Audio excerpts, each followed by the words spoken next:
Okay, dobra. Shalom עוד פעם, hi, hello. So I will speak in English. So Beata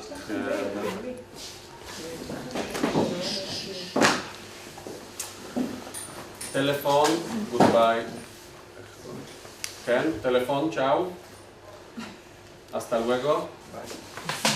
Okay, so our welcome Mrs. Beata Kłos. For sure, most of you will say Klos, as Lodge Wood and so on and so forth. Beata is, Beata, she is at the moment, she's doing many things, but for many years she was working, and she's still working actually in Museum Auschwitz. Before she was a teacher, English language teacher. At some point she decided to open a publishing house in order to develop the great idea of her and her partner project to speak about Auschwitz history through comics. Maybe this is not something new for all around for other countries, but it was something quite new in Poland. So our today's lecture will be about the episodes from Auschwitz. The history through the comics. Beata, the stage is yours. Welcome. Thank you for this nice introduction. So, as Tarek said, I'm many things. I do a lot of things, but for over a dozen years or so, I've been working as a guide at the museum, also in the publishing department for some time.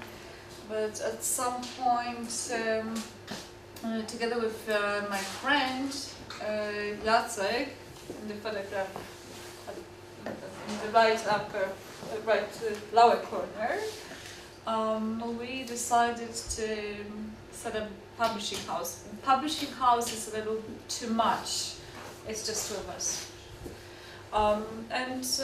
We decided to do that because Jacek had an idea. Working for so many years with young people visiting Auschwitz taught us one thing. And also, for me personally, working in school, I made this observation that young people are less and less interested in reading books, unfortunately. They're more inclined to quick information, to getting knowledge from images, maybe from films. I think that's the same in Israel. You work as educators, so probably you've observed this phenomenon too. So Jacek had this idea to present the history of Auschwitz in form of comic books. And frankly, when I heard of that for the first time, it was during a totally social meeting because we've been friends for quite a long time. He said that, listen, I have this idea, let's do this. Okay, so when I heard, I'm not a fan of comic books, so maybe I read one or two when I was a little child, 10, maybe 11, and that's it. So when I heard these two words, comic and Auschwitz in one sentence, well, it was a little shocking. But then when I saw Jacek talking about this whole idea with so much enthusiasm, an investment in this project, well, I thought, okay, let me think about it. I need some time. And so I started researching the internet, and then it turned out that some time has passed since I read comic books as a 9-year-old child, and comic books, this kind of literature was actually used to convey more serious things, not just for entertainment. And also comic books, I preferred calling them graphic novels, but the problem is purely linguistic, because like in Polish, we still use komiksy. Powieść graficzna is not so popular, so there was no other way to call it. It had to be a comic book. But it's not entertainment, it's history, it's very serious history of Auschwitz. But well, as I said, it was done before. So that was one of the reasons why I decided to join into this project, and together with Jacek we started thinking over this idea, because the idea was just an idea. Then we had to decide how it was going to be done and what we wanted to achieve, what was the end result to be. So it took us a lot of time, a lot of discussions, and we finally reached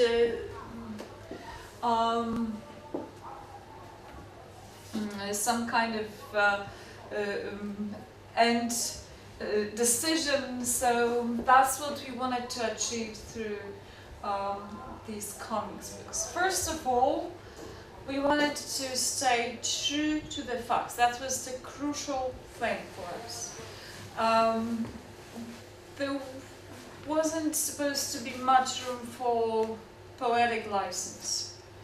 Creating a comic book, well, somebody's got the story and they can do whatever they want. That was not the case here, because we had to be very careful to convey the facts precisely. So that was really crucial for us. And later on you will see how it was actually done and achieved throughout time.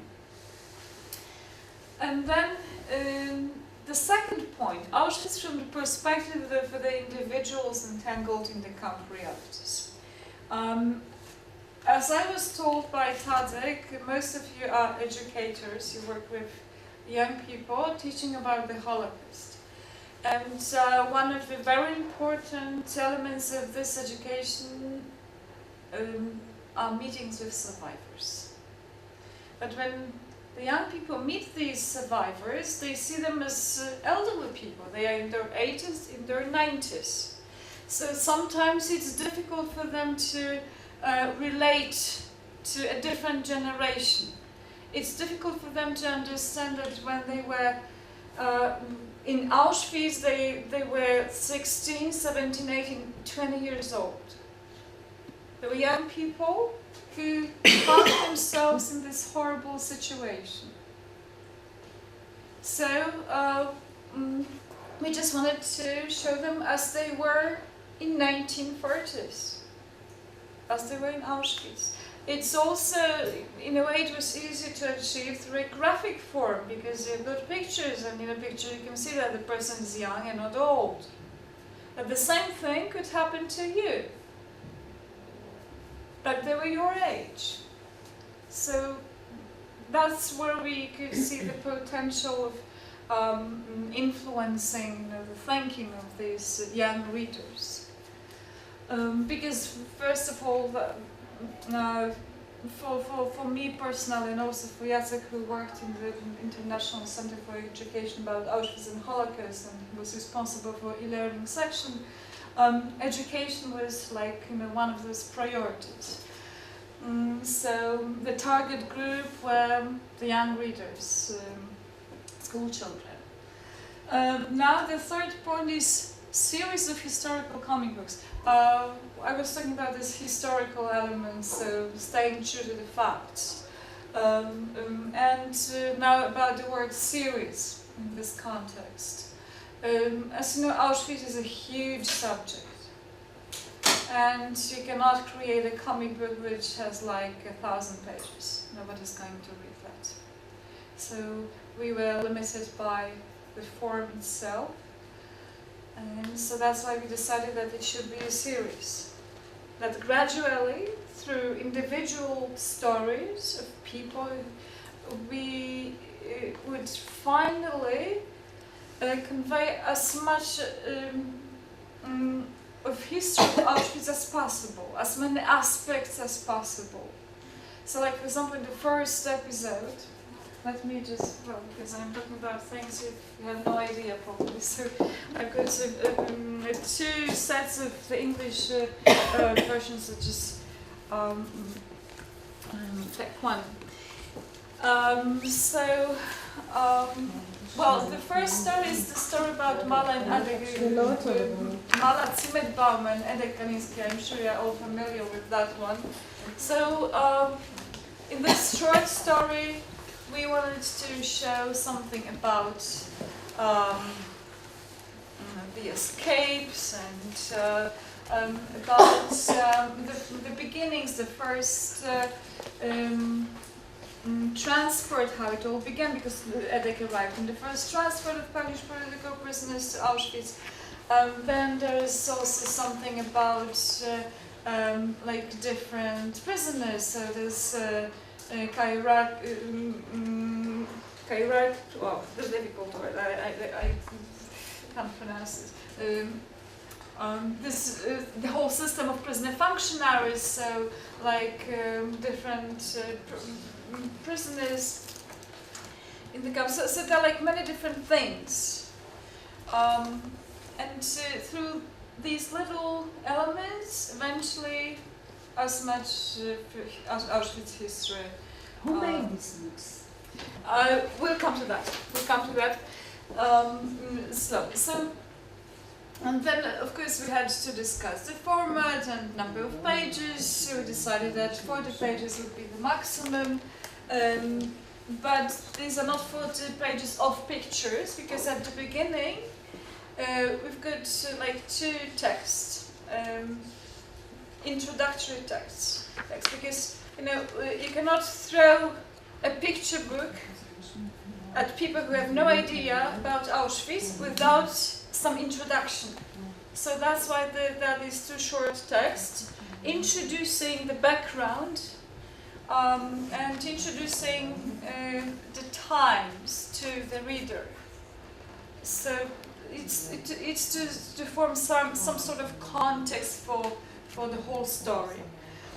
What was also very important is what you'll find at the very back, the glossary. Because again, we wanted to show the reality of the camp.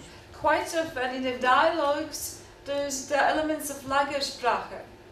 So this special language the prisoners in the camp developed. For a young reader who is not familiar with the subject, sometimes it would be difficult to understand. So that's why we also decided to put this glossary at the back to explain more things. Another problem was whether to do it in black and white or in color. Most of, like Mouse, that's in black and white. And there's also this notion that most of the documentary films we watch about the Second World War are black and white. So that's probably why we have this notion of black and white history of the 1940s. But there were colors. The grass was green, the sky was blue. So the Gestapo uniforms were black. So there were different colors, and these people lived in a colorful, tragic, but still colorful world. And so that's why, against actually everything, we decided that it would be color, not black and white. And it's not only on literal level, just the color in pictures, because we also tried in these stories, we wanted to show different shades of gray in human behavior. Because in the comic books, the characters are not just black and white. There isn't this distinction because good and evil. Sometimes a good person who was sent to Auschwitz could become evil. You know the stories. So among the assessment, there were also a few decent ones, who, when the supervisors weren't looking, would be compassionate, would somehow try to help the people. Mala and Edek escaped to a great degree thanks to Lubusz, who was an assessment, but he decided to help them. There were a few other stories you're probably familiar with too. On the other hand, among the prisoners, there were also the bad guys. So we wanted to show all these shades of grey.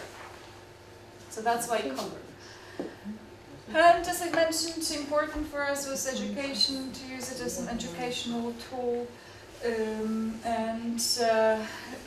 Well, because not much information cannot be contained in such a short form, it was supposed to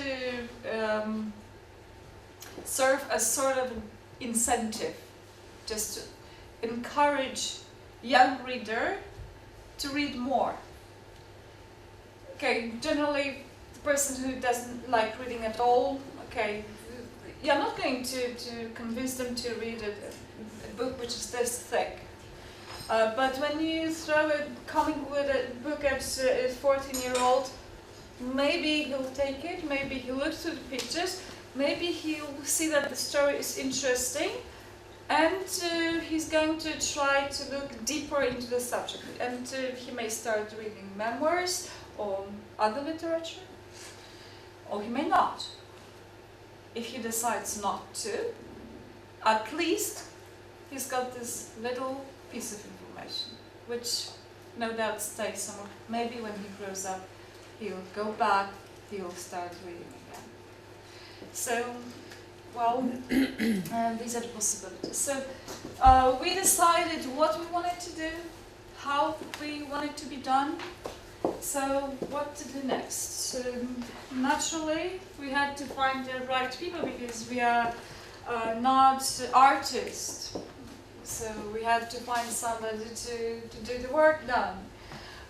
There were a lot of interviews, and there was a lot of searching for the right people. Finally, we chose these guys on the left. Michał Gałek, and he's a graphic artist. Why? First of all, it was convenient because he lives in Krakow, not far from Auschwitz. So that was one thing, but that was not the most important one. They were professionals. They have already produced a couple of comic books on some Polish sportsmen and so on. So we knew what they were capable of doing. And so we knew that they were professionals, that they would do it right. But one more thing, which is even more important than their professional aptitude, is that Michał's grandfather was a prisoner of Auschwitz. So here we got this sensitivity to the topic. Jewish? No, Polish. He survived. He also wrote memoirs that were never published. I read his manuscript. So for him it was also sort of personal. So we found the right people, but then we were also helped by the historians from the Auschwitz Museum. There's a few who maybe participated in the seminar, maybe familiar with a few of these faces, probably Piotr Setkiewicz, who is the chief of the research department. There's also Adam Cyra, Igor Bartosik, who specializes in mass extermination facilities and is on the commando. He also interviewed Henrik Mandelbaum. They were great friends. Jacek Lachendro. So every step of the way, we received a lot of support and help from all these people here, and more. Well, it would take a lot more time to present everybody, but well, Let me mention the one in the center, Kazimierz Smolin. He was a survivor. For many years after the war, he was also the director of the museum. And from the very beginning, he supported this idea. And whenever we had any doubts or questions, even the historians couldn't answer, we would go to Mr. Smolin, and he was always very helpful. Unfortunately, he died. He died on the 27th of January, a couple of years ago, on the anniversary of the liberation. He was a great person. So thanks to Mr. Smolin, we also had a chance to do it right, hopefully. So we got the team, and all these historians you've seen in the pictures are very well familiar with the subject, but the artist, of course, knew the basics, but to even begin the work on the comics, they had to dig a little deeper. So they visited the museum for several times, and they were guided by Jacek. So we went to many different places, which are basically not accessible to an average visitor to Auschwitz. The director of the museum allowed us to enter a few places which cannot be entered otherwise. For the guys to take photographs, to make use of them in their work while drawing. And they also got a lot of books. So once it was decided on the topic, we decided on the title and the story we wanted to show. They were given all these books and photographs and whatever we could lay our hands on. So they started studying very hard. It took them some time.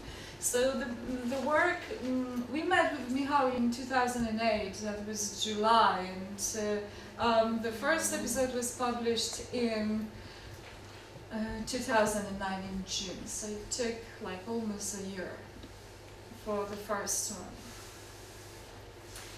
one. Okay, so these were the beginnings. That's how it all began.